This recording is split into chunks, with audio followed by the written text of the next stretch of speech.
ఈ ఫలానా సమయంలో మన మండపాలం జాతర జరగబోతుంది, తిరు కళ్యాణ మహోత్సవం జరగబోతుంది, మనం అక్కడికి వెళ్ళాలి, చేరాలి, చూడాలి, ఆయన అనుగ్రహాన్ని పొందాలి అనేటువంటి ఎంతో మంది భాగవతోత్తములు భక్త శిఖామణులంతా కూడా ఎదురు చూసినటువంటి ఆ క్షణం ఇప్పుడు మనకి ఎదురైంది. ఆ సమయంలో మనమంతా కూడా ఉన్నాం. ప్రధానమైనటువంటి ఈ కళ్యాణ మహోత్సవాన్ని సేవించుకోవడానికి ఇక్కడికి మనం చేరుకున్నాం. స్వాములు అంతా కూడా వివిధ క్షేత్రాల నుంచి ఇక్కడికి చేరుకున్నారు. గోవింద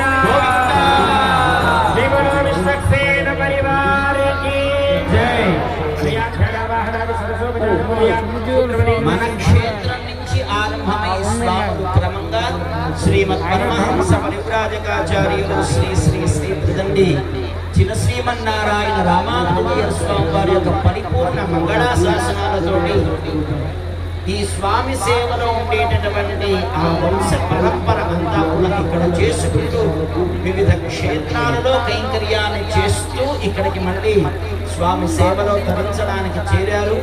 కళ్యాణ మహోత్సవాన్ని ఆరంభం చేశారు.